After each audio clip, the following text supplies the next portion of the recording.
Hi friends, నేను మీ journalist స్నేహి. ఈరోజు తెలంగాణ వాళ్ళకు, ఎవరైతే తెలంగాణ ప్రజలు ఉన్నారో తెలంగాణ ప్రజలకు, తెలంగాణ రాష్ట్ర ప్రజలకు శుభవార్త గురించి చెప్పుకోవచ్చు. శుభవార్తను ఎందుకంటున్నానంటే, పేద ప్రజలకు, బీసీ సామాజిక వర్గాలకు పెద్దపీట వేయాలనేసి రాష్ట్ర సర్కార్ రేవంత్ రెడ్డి గారు ఖచ్చితంగా ఏదో చేయాలనే ఉద్దేశంతో ఈ నెల అంటే మార్చి 6వ తేదీ కేబినెట్ సమావేశంకి సెక్రటరియట్లో సంయుక్తం అవుతున్నారనే సమాచారం. ఈ సమావేశంలో ముఖ్యంగా రేవంత్ రెడ్డి గారు ఎంతో ప్రతిష్టాత్మకంగా కొన్ని సమాలోచనలు చేస్తున్నారు. రాజకీయంగా అలాగే రాష్ట్ర భవిష్యత్తు సమూలంగా మార్పులు చెందేలా కొన్ని ప్రతిపాదనలు తీసుకొస్తున్నారని కూడా సమాచారం.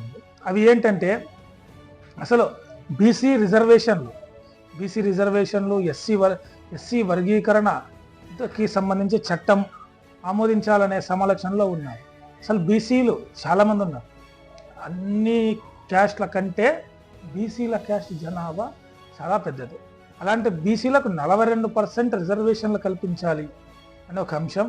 అలాగే ఎస్సీ వర్గీకరణ ఏదైతే ప్రధానమంత్రి మోదీ గారు హామీ ఇచ్చారో, ఏదైతే రాష్ట్రాలన్నీ అవును ఇది వర్గీకరణ చట్టబద్ధమని చెప్పాయో, అలాంటి చట్టబద్ధతకు మన వర్గీకరణ బిల్ ఆమోదంపై ప్రధానంగా కూడా సమాలోచన చేయాలని రేవంత్ రెడ్డి సర్కార్ ఉన్నట్లు తెలుస్తుంది. అలాగే ఈ రెండు బిల్లులతో పాటు ఏవైతే బీసీలకు రిజర్వేషన్, అలాగే ఎస్సీ వర్గీకరణ బిల్లుకు ఆమోదం తెలపాలి. ఈ వీటితో పాటు మరీ ముఖ్యంగా ఎవరైతే ఇంద్రమ్మ ఇండ్లు ఉన్నారో, రేషన్ కార్డుల కోసం ఎదురు చూస్తున్నారో, ఇలాంటి వారికి కూడా ఒక గుడ్ న్యూస్ చెప్పాలనే ఉద్దేశంలో రేవంత్ రెడ్డి సర్కారు. అసలు ఏంటి ఈ సెక్రటరియట్లో జరిగేది, 6వ తేదీ రేవంత్ రెడ్డి చేయాలనుకున్నది ఏంటి, అది ఎలా చేస్తారు అనేది కూడా కొద్దిగా పాయింట్అవుట్ లీక్ అవుతున్నాయి.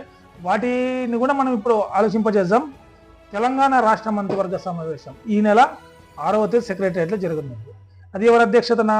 గౌరవ ముఖ్యమంత్రి శ్రీ రేవంత్ రెడ్డి గారి అధ్యక్షతన జరుగుతుంది. ఇందులో పలు కీలక అంశాలపై చర్చ జరుగుతుంది. మీకు చెప్పినట్లుగా బీసీ రిజర్వేషన్, ఎస్సీ వర్గీకరణ అమలు, ఈ బిల్లులపై ఆమోదంపై, ఈ బిల్లులపై ఎంతో కసరత్తు జరుగుతుందండి. ప్రతి రాష్ట్రంలో జరుగుతుంది. రాష్ట్రంలోనే కాదు, దేశవ్యాప్తంగా ఈ ఎస్సీ వర్గీకరణ బిల్లుది కూడా దుమారం లేసింది. కొందరు ఎస్సీ వర్గానికి సంబంధించి కొన్ని అందులో సబ్ క్యాస్ట్ ఏవైతే ఉన్నాయో, కొంతమంది చెయ్యాలని, కొంతమంది చేయకూడదని, చేస్తే కొందరు నష్టమని, చేయకపోతే మరికొందరు లాభమని, ఇలా ఎన్నో ఊహాగానాలు, ఎన్నో ఆధారాలతో సంయుక్తం అవుతున్నారు. ఇలాంటి తరుణంలో ఎలక్షన్ ముందు ఏదైతే మన్యశ్రీ మందకృష్ణ మాదిగ గారు ఉన్నారో, ఆయన ఆధ్వర్యంలో కేంద్రం దిగి వచ్చింది, లేకపోతే కేంద్రం ఆమోదించింది. కేంద్రం మీన్స్ ఆ కేంద్రంలో ఉన్న బీజేపీ పార్టీ, చూడండి, కేంద్రంలో ఉన్న బీజేపీ పార్టీకి సంబంధించిన వాళ్ళు ఆమోదించారండి. ఎవరైతే నరేంద్ర మోడీ గారు ఉన్నారో, ఎవరైతే అమిత్ షా గారు ఉన్నారో, ఎవరైతే నడ్డా గారు ఉన్నారో, ఎవరైతే రాజ్నాథ్ సింగ్ ఉన్నారో, టోటల్గా బీజేపీ ప్రభుత్వం ఆమోదించినట్లే అండి.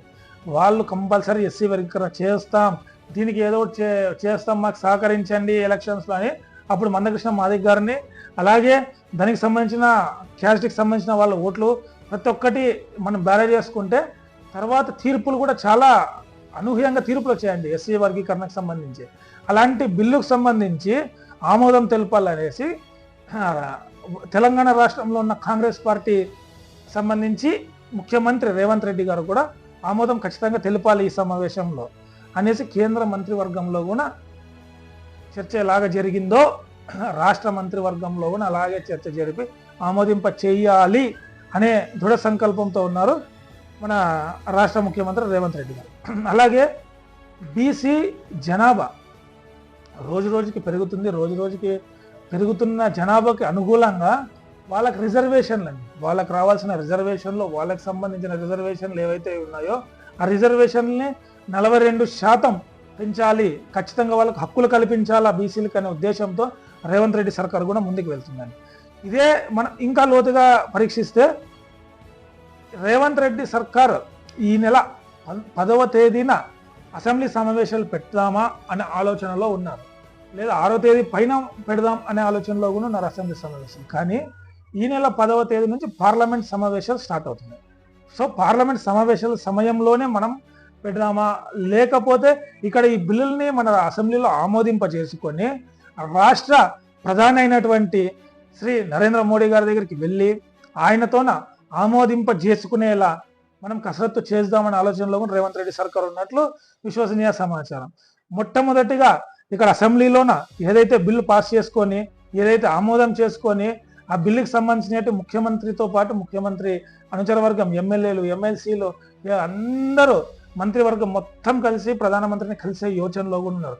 మరీ ముఖ్యంగా బీసీలకు సంబంధించి 42% రిజర్వేషన్ అనేది తెలంగాణకు సంబంధించి షెడ్యూల్ 9లోన బీసీ రిజర్వేషన్లకు చట్టాన్ని చేర్చాలి అని కోరే ప్రణాళిక కూడా రేవంత్ రెడ్డి రచిస్తున్నట్లు సమాచారం అండి.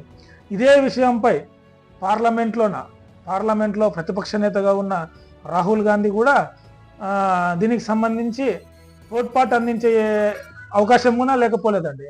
ఎందుకంటే రాహుల్ గాంధీ సర్కారే, కాంగ్రెస్ సర్కారే రేవంత్ రెడ్డి గారు కాంగ్రెస్ తీసుకున్న ఈ నిర్ణయానికి ఖచ్చితంగా రాహుల్ గాంధీ గారు అక్కడ మద్దతు తెలిపి ఖచ్చితంగా పార్లమెంట్లో దీన్ని ఏదో ఓ రకంగా ముందుకు తీసుకుపోవాలా, బీసీలకు అన్యాయం జరగకూడదు, ఈ బీసీ జనాభా ఇంతమంది ఉన్నారు వాళ్ళ రిజర్వేషన్లకు అన్యాయం జరగకూడదు అనే సమాలోచన కూడా చేస్తున్నారు. అలాగే ఈ ఎస్సీ వర్గీకరణ బిల్లుకు కూడా ఆమోదం తెలిపి రాష్ట్రాలన్నీ ఆమోదం తెలిపి కేంద్రానికి ఎలా పంపించాలో మేము కూడా పంపిస్తాం, మా రాష్ట్రం నుంచి మేము పంపిస్తామని తెలంగాణలో కూడా ఈ ఎస్సీ వర్గీకరణకు సంబంధించి ఆమోదం తెలిపి రేవంత్ రెడ్డి సర్కార్ దాన్ని కూడా ప్రజెంటేషన్ ప్రధానమంత్రికి ఇచ్చే ఆలోచనలో కూడా రేవంత్ రెడ్డి సర్కార్. అలాగే మరీ ముఖ్యంగా మనం చూసుకుంటే పేదలకు ఇంద్రమ్మ ఇండ్లు, ఏవైతే ఇంద్రమ్మ ఇండ్ల కింద స్కీమ్ కింద పేదలకు ఇల్లు కట్టించారో అవన్నీ ఇప్పుడు ఎలక్షన్ ఎమ్మెల్సీ ఎన్నికల నియమావళికి ఆటంకంగా వచ్చిందండి. వాటికి ఏదన్నా మనం డబ్బులు ఇవ్వాలన్నా, ఇండ్లకి ఏది చేయాలన్నా, ఆర్థిక సాయం కానీ, కొత్త రేషన్ కార్డు ఏ పథకం చేయాలన్నా ఇప్పుడు ఎమ్మెల్సీ నియమావళి ఉంది, ఎమ్మెల్సీ కోడ్ ఉంది, ఎలక్షన్ జరుగుతుంది. ఈ ఎలక్షన్ జరిగేటప్పుడు మనం ఏవి ఇవ్వకూడదు. సో చట్టం ప్రకారం ఏవి ఇవ్వకూడదు కాబట్టి ఎమ్మెల్సీ కోడ్ ముగిసిన తర్వాత ఏదైతే ఇంద్రమ్మ ఇండ్ల కోసం ఆర్థిక సహాయం కోసం ఏదైతే పేద ప్రజలు below poverty line BPL scheme కింద తక్కువ ఉన్నారో వాళ్ళకి ఖచ్చితంగా ఇల్లుకి ఆర్థిక సహాయం అందించాలి. అలాగే కొత్త రేషన్ కార్డు పంపిణీ చేయాలి. ఇలాంటి కార్యక్రమాల్లో కూడా ఖచ్చితంగా ముందుకు వెళ్ళాలి అనేది కూడా క్యాబినెట్లో నిర్ణయం తీసుకునే అవకాశం కూడా మెండుగా ఉందండి. అలాగే పేదలకు ఇండ్లు కానీ కొత్త రేషన్ కార్డు కానీ ఇప్పటికే తెలంగాణ సర్కారులో లేని వాళ్ళు త్వరపడండి. ఖచ్చితంగా ఈసారి రేవంత్ రెడ్డి సర్కారు మరో పెను సంచలనమే సృష్టించింది. బీసీకి 42%, బీసీలకు 42% రిజర్వేషన్ కల్పించాలనే యోచన, ఎస్సీ వర్గీకరణ ఆమోదం బిల్లు, అలాగే పేద ప్రజలకు ఇండ్లకు కావాల్సిన సదుపాయాలకు కావాల్సినటువంటి రుసుము ఏదైతే ఉందో అది, రేషన్ కార్డులు, కొత్త రేషన్ కార్డులు, పెళ్ళైన జంటలు ఉంటాయి లేదా కంబైన్డ్ ఫ్యామిలీస్ నుంచి బయటికి వెళ్ళిన వాళ్ళు ఉంటారు, వీళ్ళందరికీ రేషన్ కార్డు అనేది మరీ ముఖ్యమండి. ఎక్కడ వెళ్ళినా రేషన్ కార్డు ఉండాలి. రేషన్ కార్డు ఉంటే ఆరోగ్యశ్రీ ఇవన్నిటికీ 1 by 1 లింక్ ఉంటుంది. బిలో పావర్టీ లైన్ ఉండే వాళ్ళు, అదే మనం మిడిల్ క్లాస్ కంటే తక్కువ ఉండే వాళ్ళు చాలా మంది ఉన్నారు. అలాంటి వాళ్ళకి స్కీమ్స్ అన్ని ఎలిజిబుల్ కావాలంటే రేషన్ కార్డు తప్పకుండా ఉండాలి. అలాంటి రేషన్ కార్డుకి కూడా అడుగులు పడుతున్నాయి. ఖచ్చితంగా ప్రతి ఒక్కరు ఈ రేషన్ కార్డుకి కానీ ఇందిరమ్మ ఇండ్లకు కానీ అప్లై చేసుకోండి. ఖచ్చితంగా ఈసారి వచ్చే అవకాశం ఉంది. Thank you for watching. Please subscribe.